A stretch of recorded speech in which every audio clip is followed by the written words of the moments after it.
Good evening. This morning we talked about diabetes. We talked about some very simple principles that we have seen help many people to conquer their diabetes, and that's good news. We also talked about heart disease, and we also showed how that can be conquered. And this evening we're going to be talking about weight loss, and we're also going to be talking about sleep. Last meeting, before we go to sleep, we'll be looking at the principles involved in sleep, how you can improve your sleep, how you can also rewire your brain. On Saturday afternoon at 2 o'clock, I'm going to show you how you can rewire your brain. The research is showing us that we can rewire our brain right up until the day we die. That's good news, isn't it? Because it all starts at headquarters. But we're going to be looking at weight loss now. 63% of Australians are either overweight or obese. I think that America's not far behind, and I say far behind because I know that Australia has taken over America. But when I'm in Alabama and I speak at a health school there, I'll be there next week, and I go to the little town of Loveland, I have to tell you, I think that they're bigger than our big. They're very large people in those little towns. So my inquiry always is why.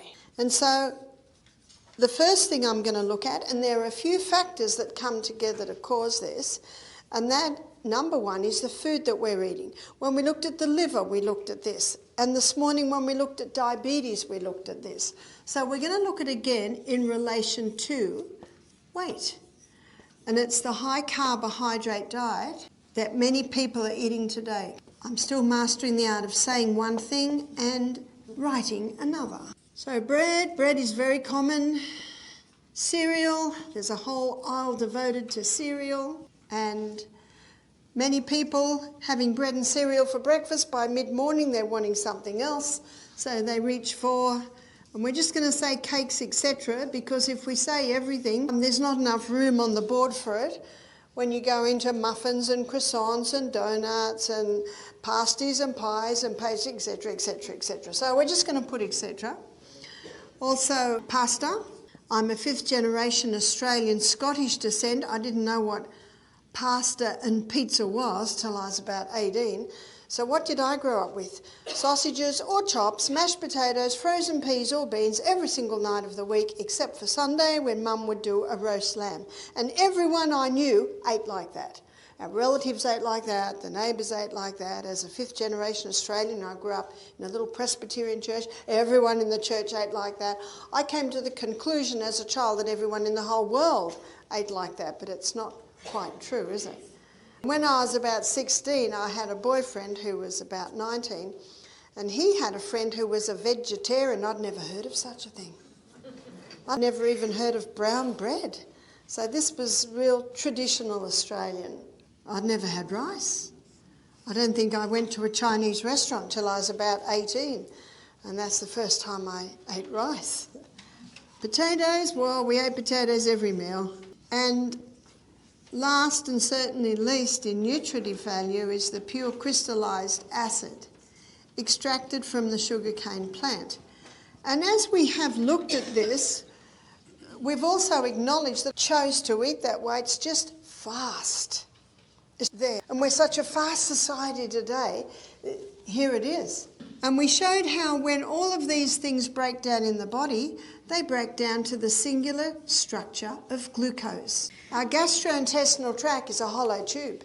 And anything that goes into that hollow tube is not part of you or me until it gets broken down into tiny little particles, then it's absorbed into the blood, then it becomes part of you and me.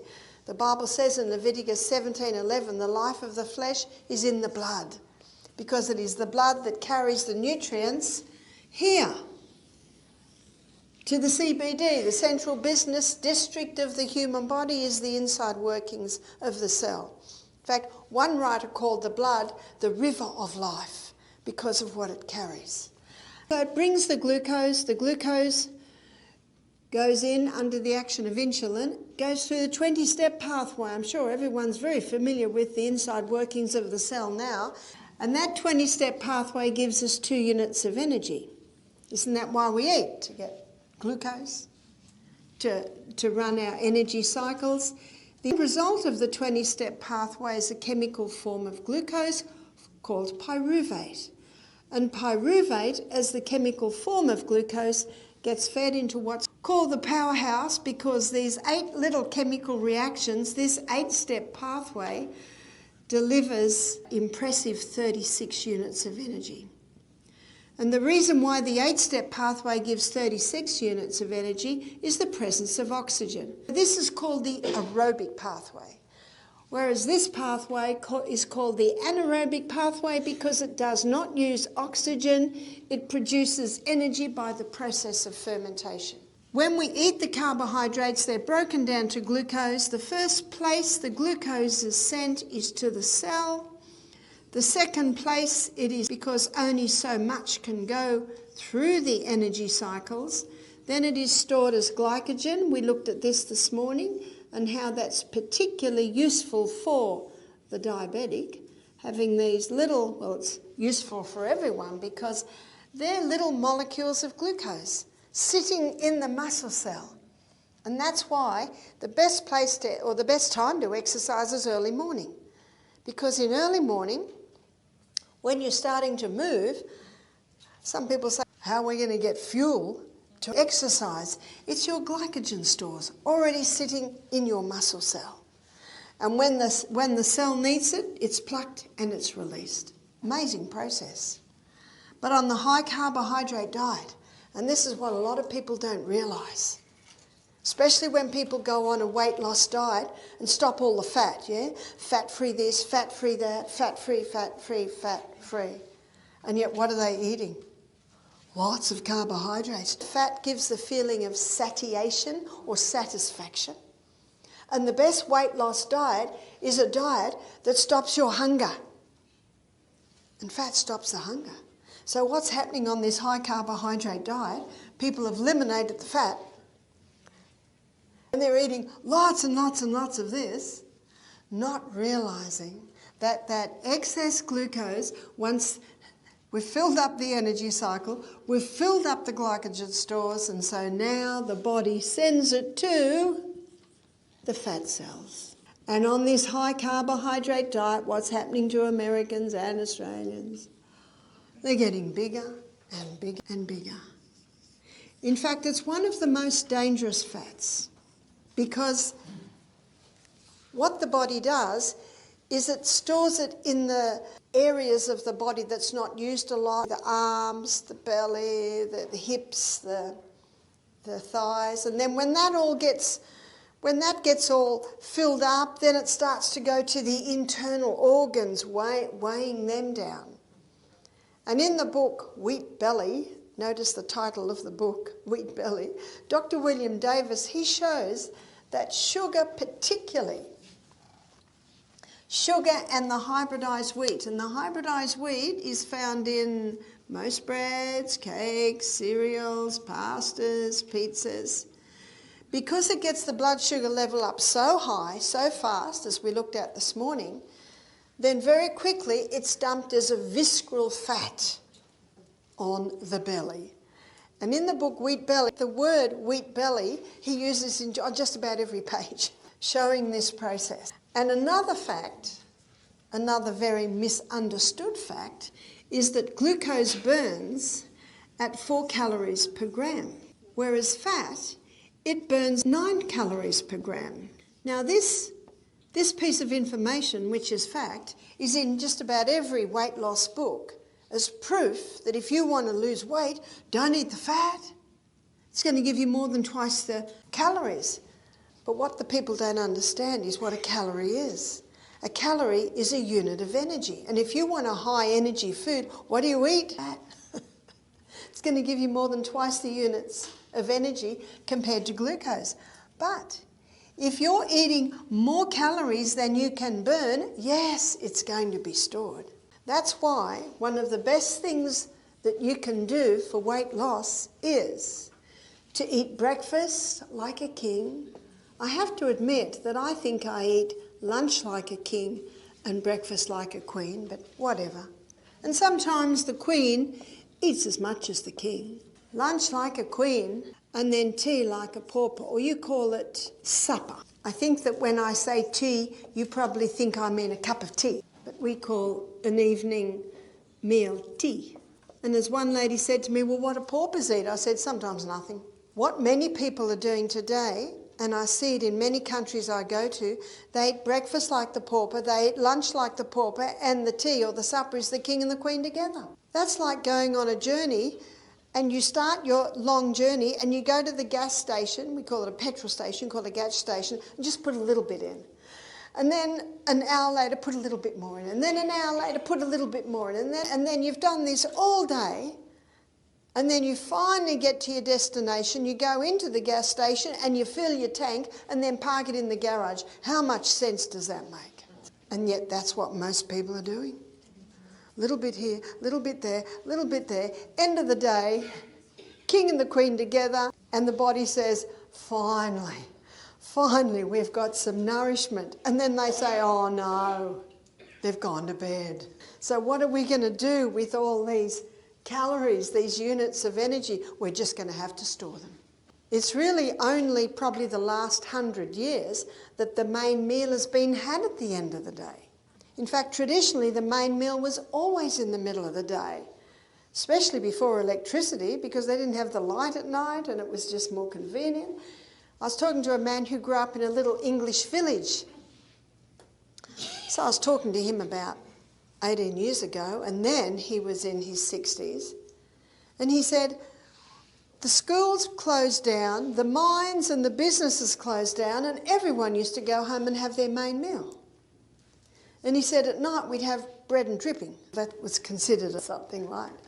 So in many cultures you will see that traditionally the main meal was always had in the middle of the day. But again, I don't think anyone planned it. It's just this vast society. And some people say, it's the only time I've got time. Well, there's wonderful things called slow cookers. One mother said to me, I put my millet on at night, so by morning when I get up, there it is, hot, ready to eat. She said, I wash my slow cooker, and then I put my soaked beans that I've rinsed and brought to the boil and rinsed again, put them in, put the vegetables, and put the slow cooker on again. She's a homeschool mum. She says, because I feed the children so well in the morning, how does she feed them? She feeds them a high fibre diet. All your plant foods have fibre. She feeds them generous proteins. So what are the proteins? Legumes, nuts, seeds, they're your best proteins. And healthy fats.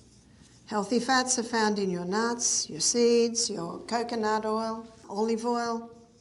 They're the two oils that have stood the test of time. They've been used for centuries.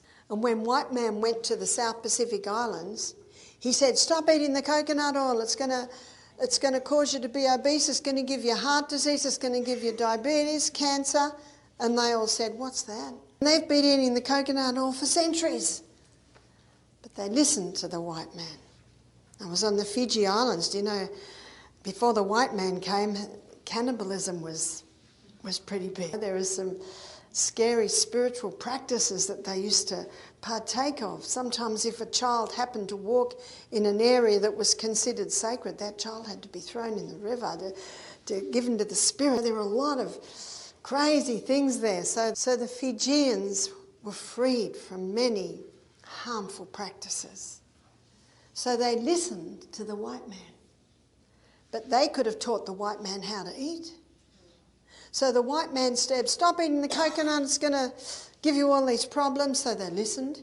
And then white man introduced 5 lethal white sugar, white rice, white flour, white refined salt, and white cow's milk. They stopped the valuable white, the coconut, and brought in the 5 lethal whites. And if you go to the South Pacific Islands today, you will find diabetes, you will find heart disease, you will find obesity. I was in the Cook Islands a few years ago. Wonderful place. When I arrived, they just put lathes and big floral arrangements all around my head, all around me. They're very warm, very welcoming. You can go around the whole island in about an hour. And I was teaching basic health principles, and I was surprised how large the people are. You see, the bread shops and the cake shops have come in. And I know in the Fiji Islands, hot bread shops are open till 11 o'clock at night. And anyone who walks past that shop, and I think we all know the lovely smell of cooked bread, and they are big.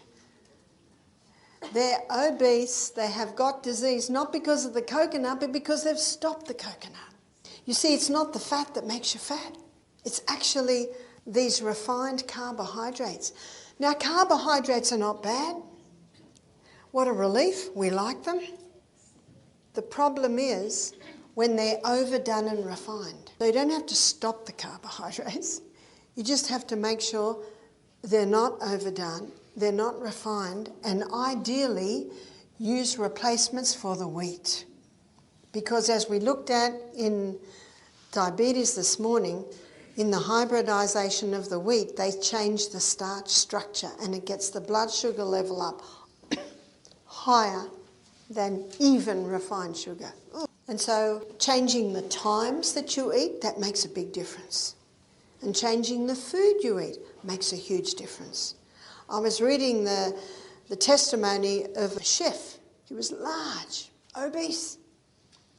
And he said he used to eat little bits all day long.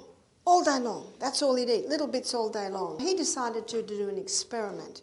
He decided to get all the little bits and put it into 3 meals. He knew the old saying, and had most of it at breakfast and lunch.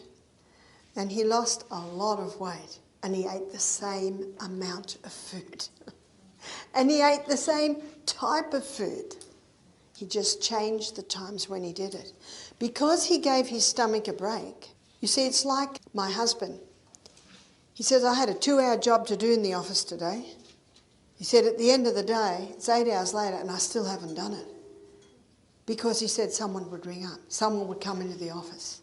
I kept getting interrupted. Has that ever happened to you? That's exactly what happens to digestion. When we put food in our stomach, we should now leave it. Let it do its work. After about an hour and a half, 2 hours, start sipping on some water. Then you don't water down your hydrochloric acid. It takes 3.5 to 4 hours to digest a meal. If a person has a meal of watermelon, that's probably gone in about 2 hours. But when someone has a balanced meal, which is shown here, it takes about 3.5 to 4 hours to digest. And then the stomach loves a 1 hour rest. Let your stomach have a rest between meals. And in that rest time, it has time to revive and restore and replace the digestive enzymes it used at the last meal. And that's why the time-restricted eating, it's from the intermittent fasting, the 5-2 diet. A lot of people are familiar with that. Dr. Michael Mosley, in his book Fast Diet, he goes into the research showing why this is so effective. It's eating twice in a 24-hour period. They suggest eating a large meal at 1 and another meal at 6. I was talking to one girl and she said, I'm fading by 10 in the morning. And she said, I can't sleep at night because I've got so much food in my stomach. When we go to sleep, our stomach wants to sleep.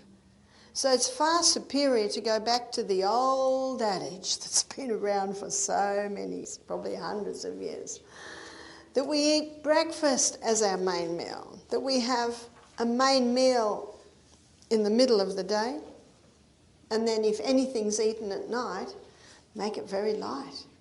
Now, if a worker has a breakfast at 6 a.m.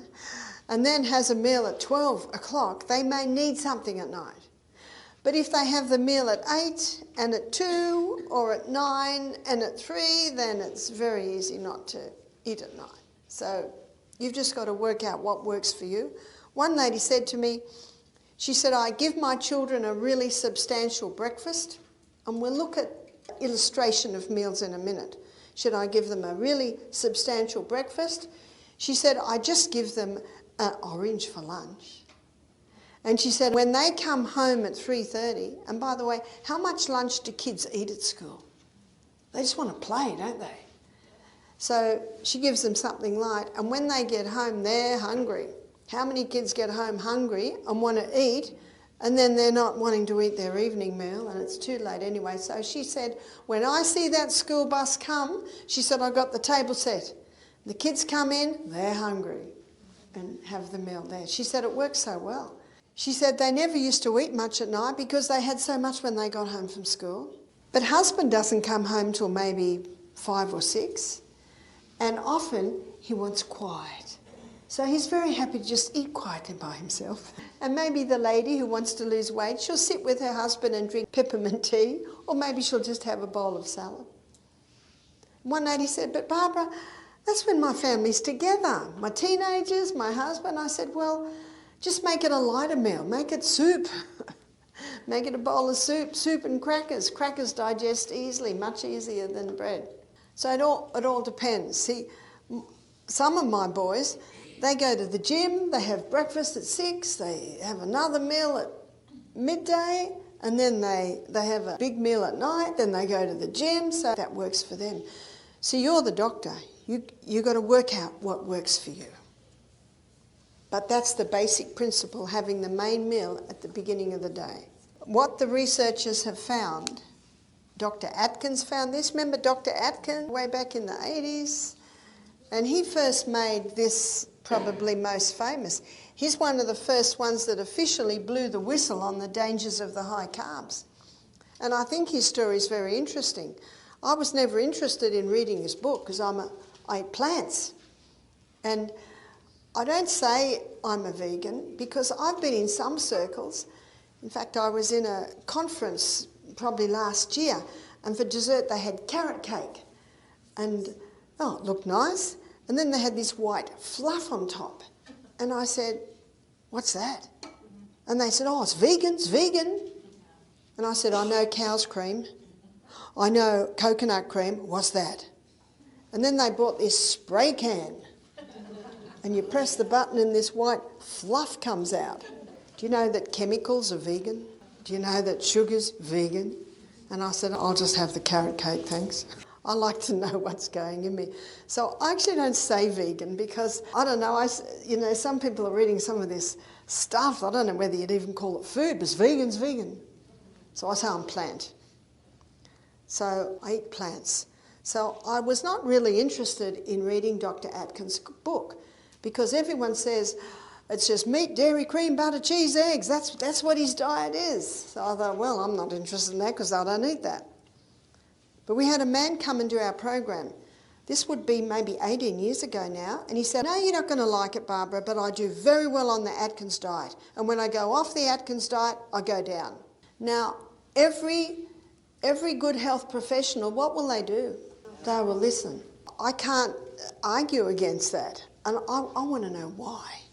Why does this man do so well on the Atkins diet? So I was intrigued. And then about that time, maybe a fortnight later or 2 weeks later, we had another guy do our program. He's 44, fit, but he had a lot of allergies. And on the second day, remember we do our juice days Monday, Tuesday? So on Tuesday, 2 o'clock, I get a call. They said, quickly, Barbara, Anton needs to speak to you. I said, what's the matter, Anton? He said, I'm not doing well. He said, I feel terrible, I'm lightheaded, I'm feeling nauseous. My body says needs protein. I said, okay, because what have I got to do?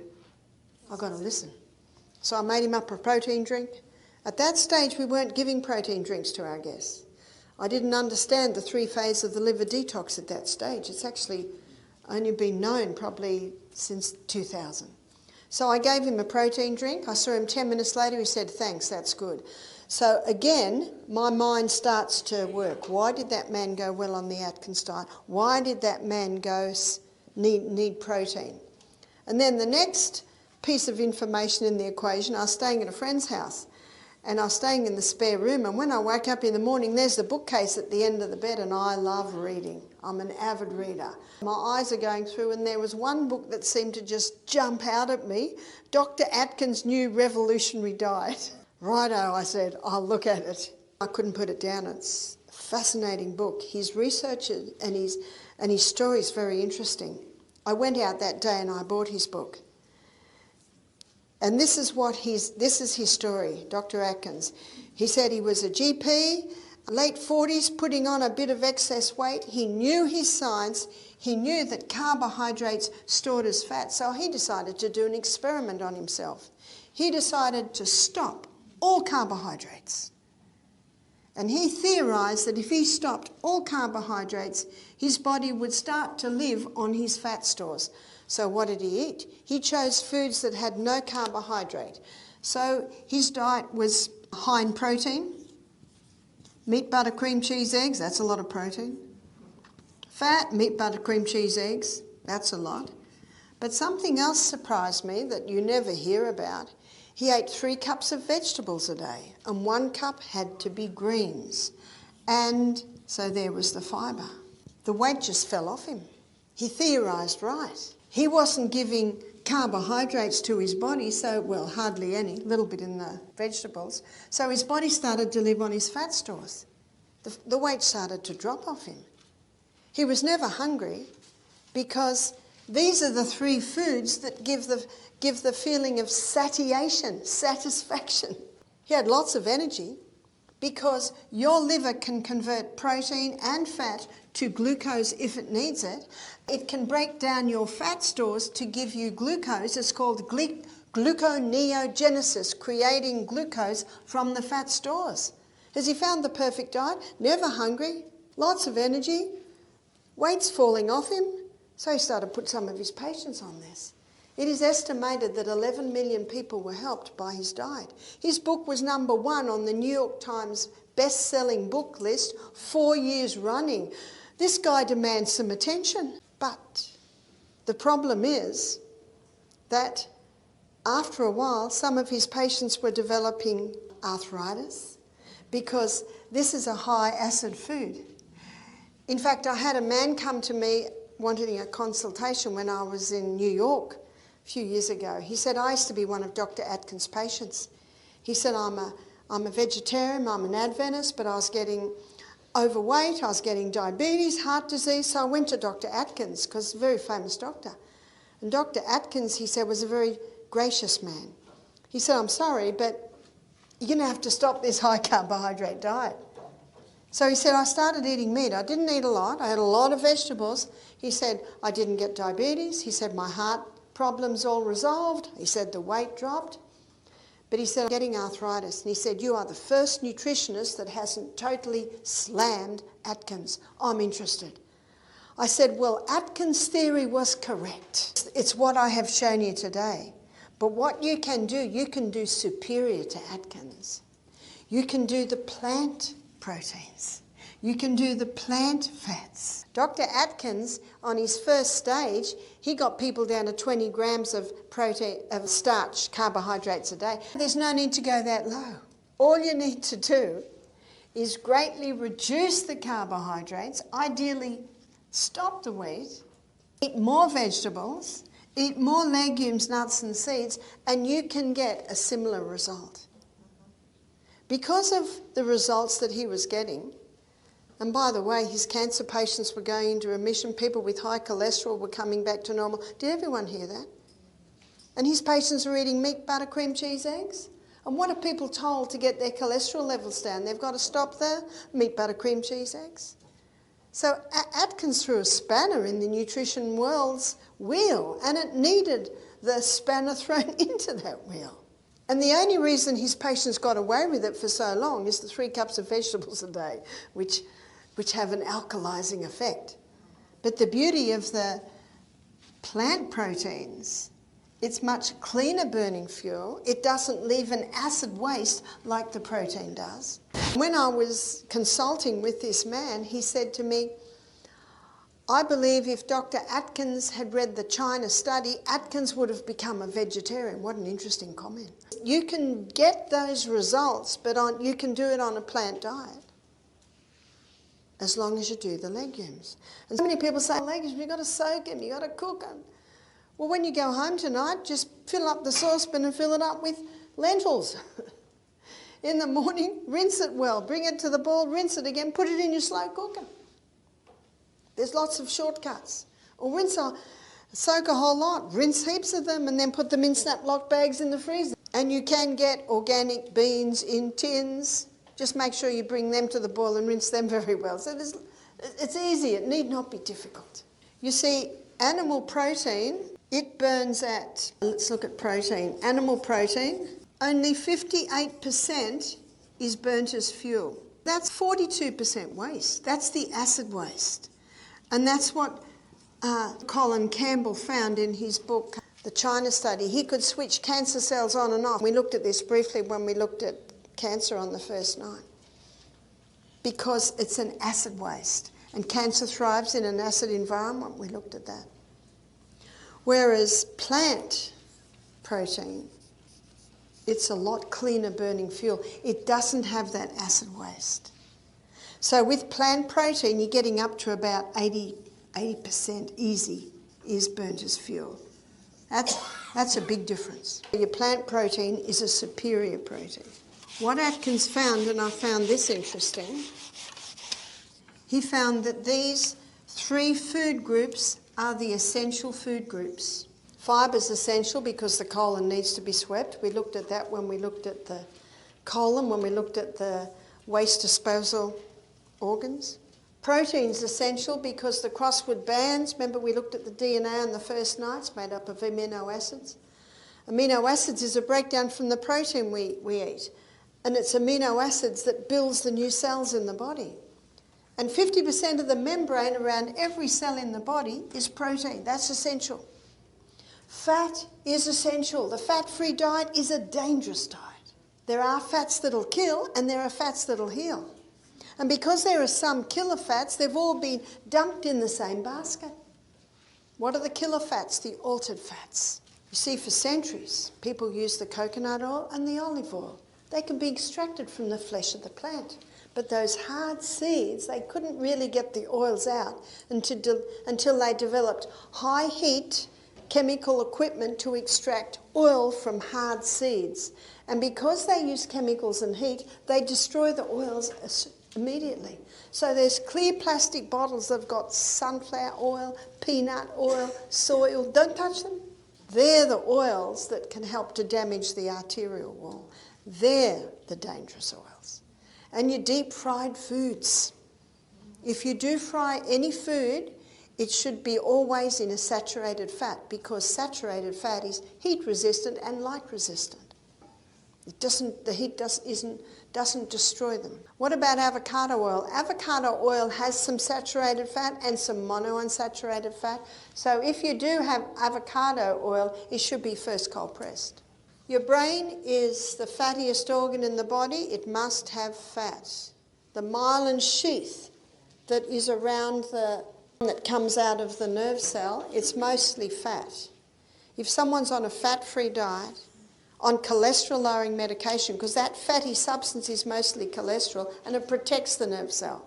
So if someone's on a fat-free diet, cholesterol-lowering medication, and got a mouthful of mercury and eating fish every day to try and get some more protein, but they're having huge amounts of mercury and big exposure to chemicals, well, that's disaster. There's your Parkinson's disease, there's your multiple sclerosis, there's your dementia and your Alzheimer's because the brain cells are getting damaged. So we need to be having nice amounts of fats.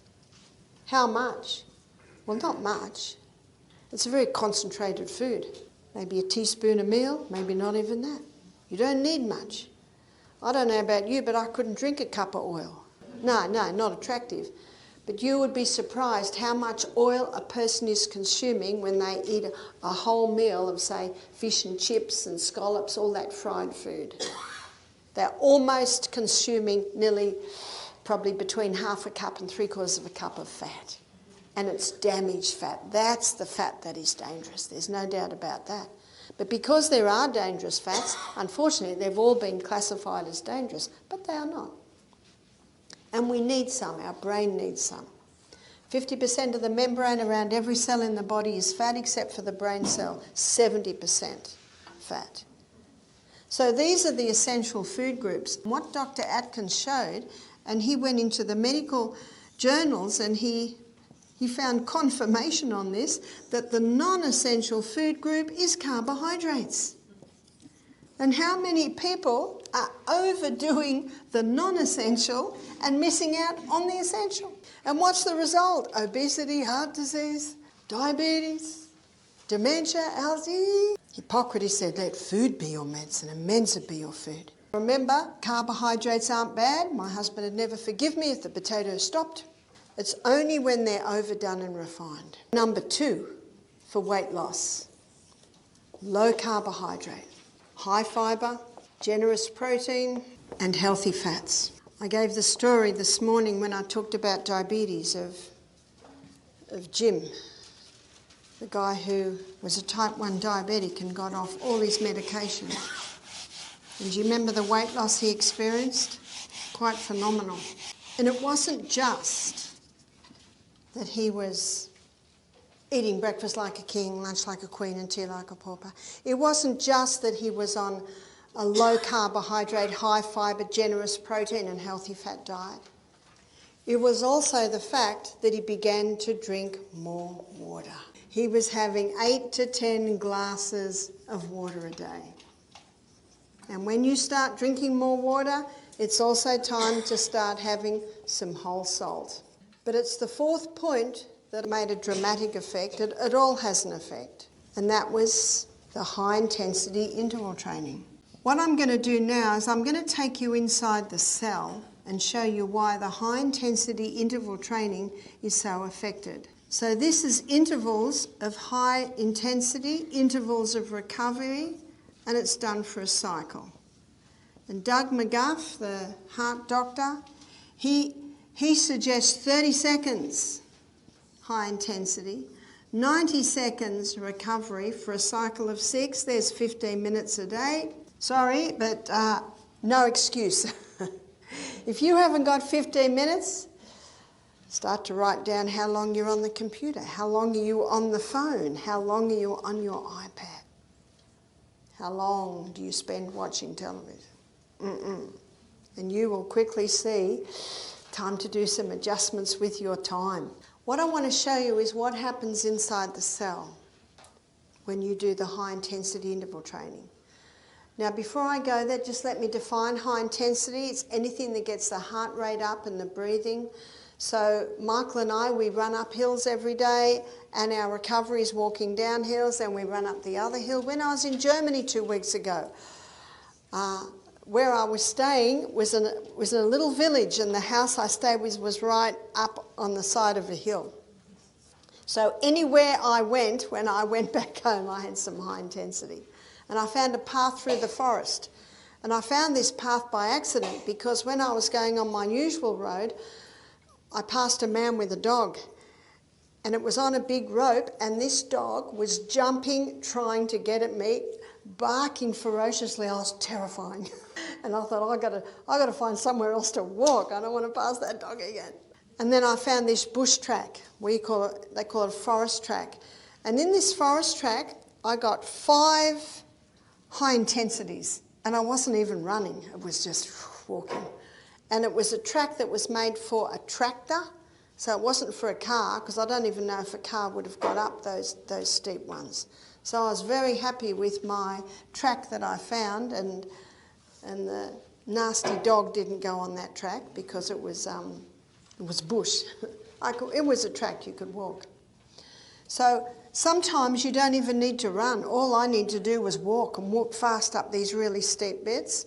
Most of the research has been done on an exercise bike where the person, if they're unstable on their feet, they're holding on. It's very good if they've got hip or knee or ankle problems, then the weight is not on those areas.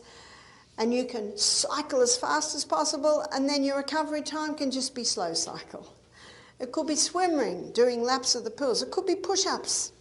I mentioned when my boys visited last April at Easter holidays, they were doing 1,000 push-ups a day.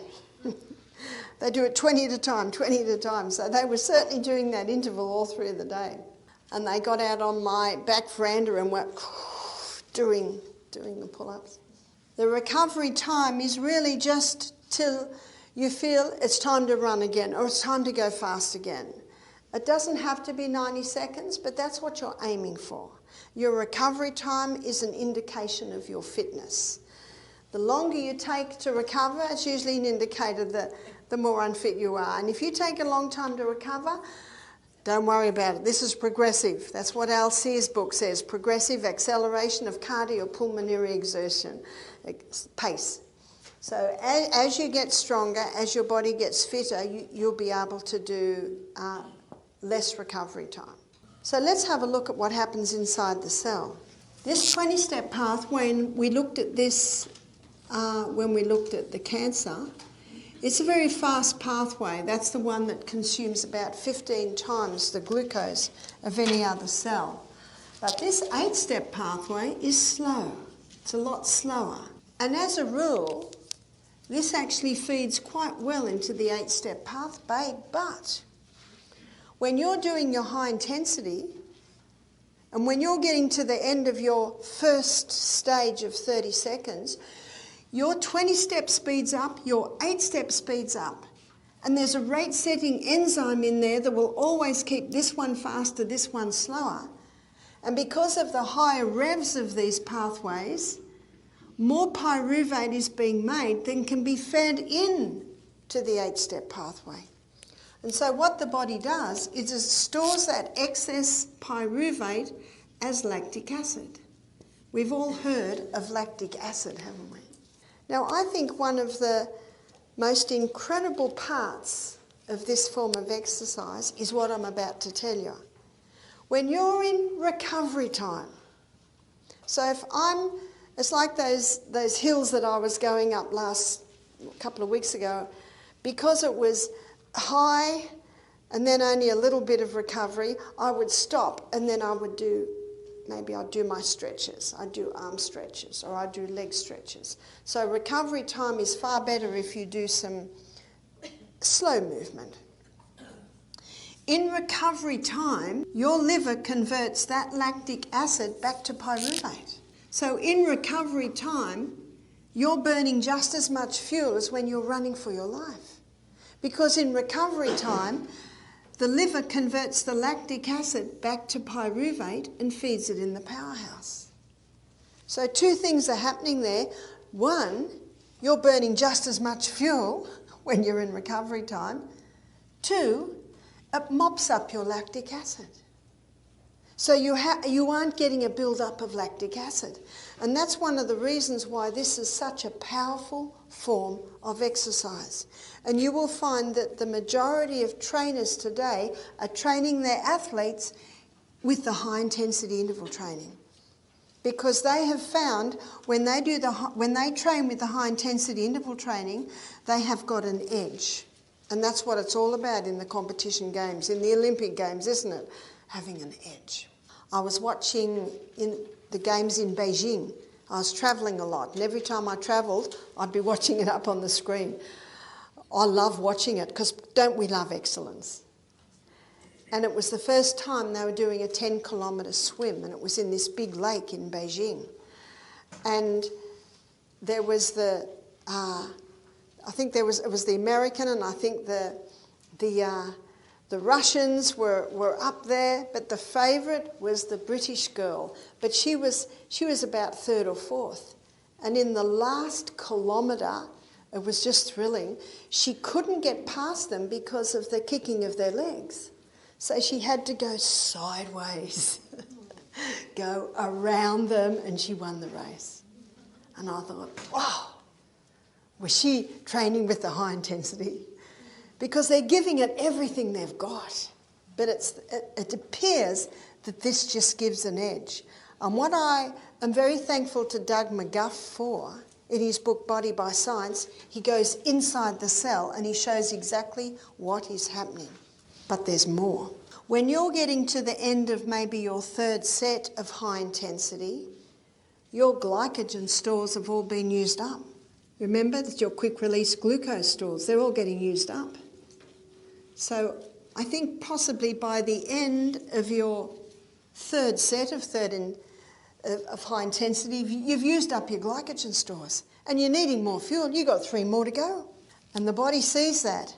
And so it speaks to the pituitary gland to release the human growth hormone. Now, the human growth hormone is very active when we're growing. But when we stop growing, the human growth hormone goes into retirement. I stopped growing at 16, that probably doesn't surprise you. But my son William, he grew 2 inches from 19 to 22. He was very happy about that. He wondered if he'd ever grow.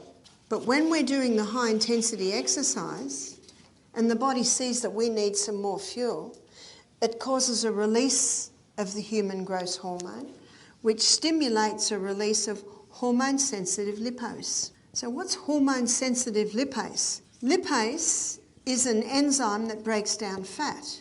And underneath the tongue, there's the sublingual glands release lingual lipase. That breaks down saturated fat. Our bile releases, our liver releases bile, it breaks down fat. And the pancreas releases pancreatic lipase, breaks down the polyunsaturated fats. So lipase is your fat splitting enzyme. So why does the human growth hormone release hormone-sensitive lipase?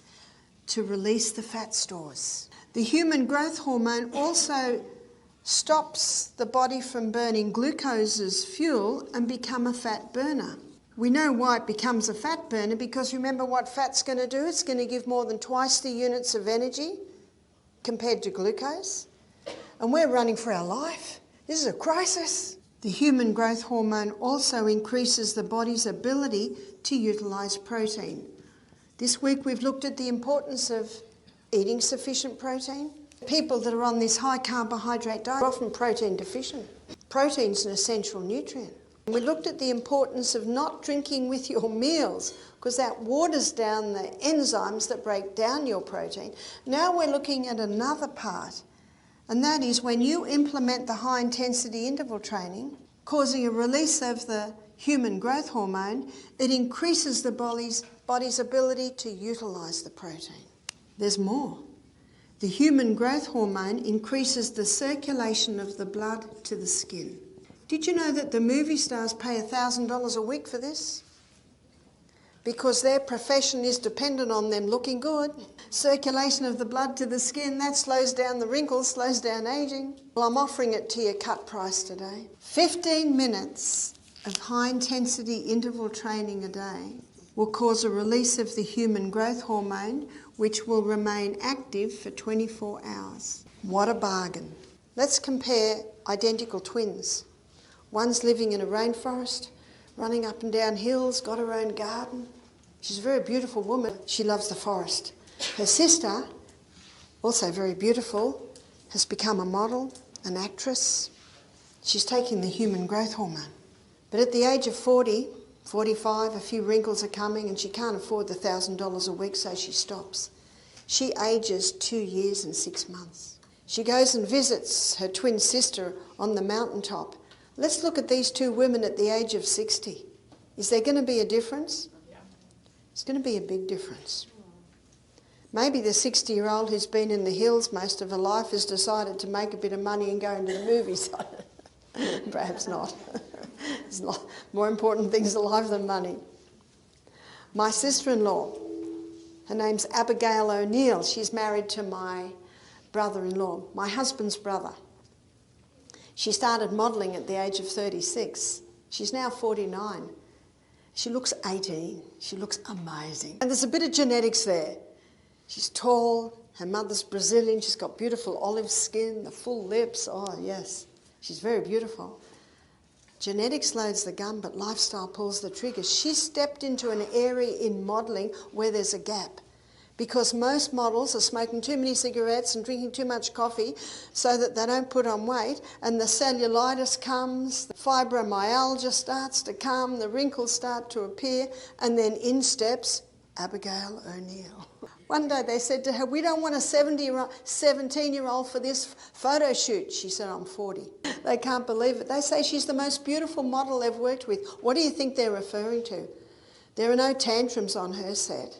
She's always smiling because when you live this life, it affects your mind.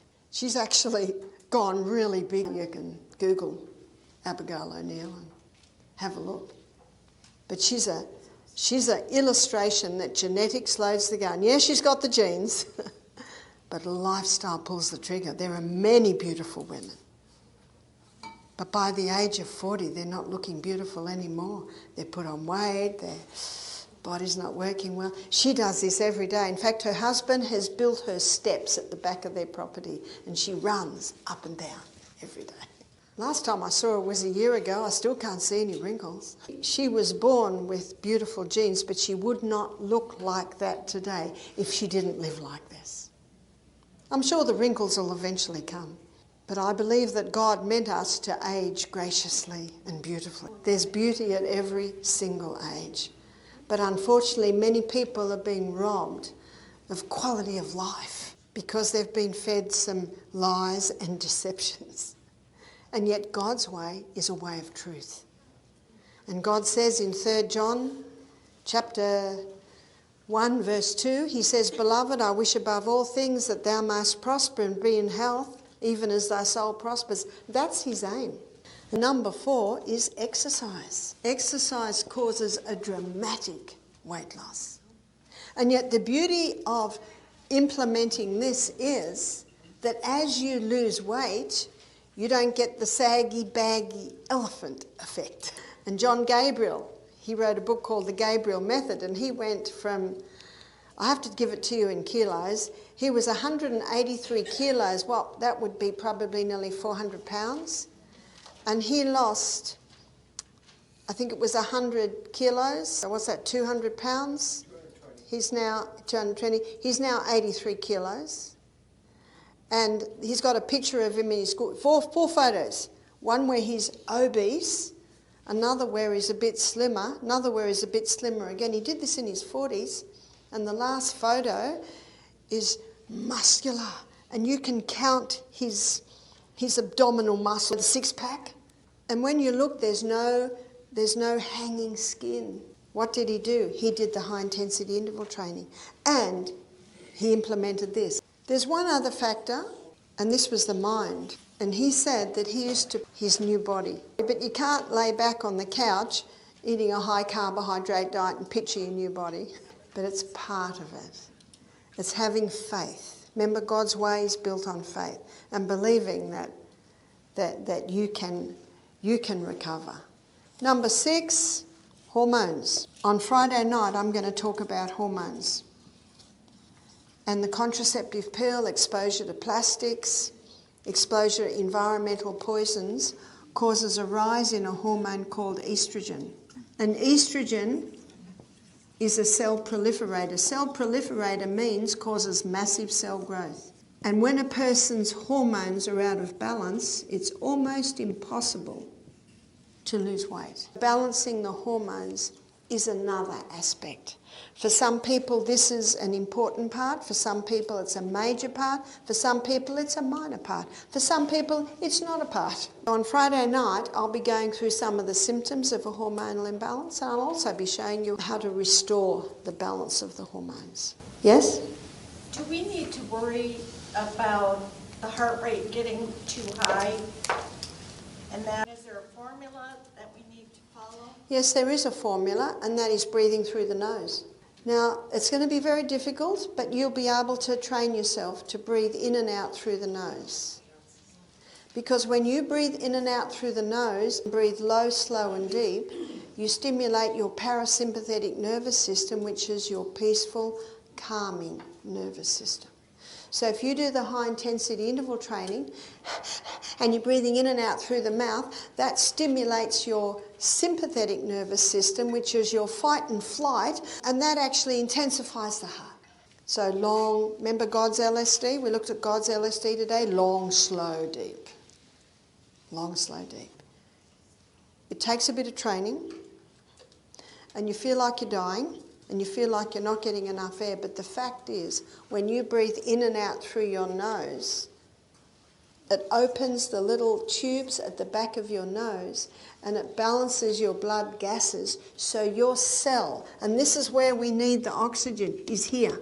Some people who are breathing in and out through their mouth, they're getting a lot of oxygen into the blood, but it can't get into the cell. Because when they breathe in and out through their mouth, they lose carbon dioxide, too much carbon dioxide. 4 molecules of carbon dioxide will allow 4 molecules of oxygen to go in. So nose breathing.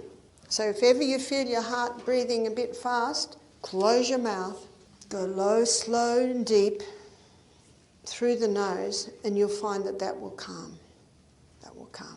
Try 5 seconds in, hold for 3, 5 seconds. Try that 10 times, and that will often calm it down. Rome wasn't built in a day. You'll get there. We'll have a break now. It's almost 7:15, and we're going to come back at 7:30. That's about 17 minutes.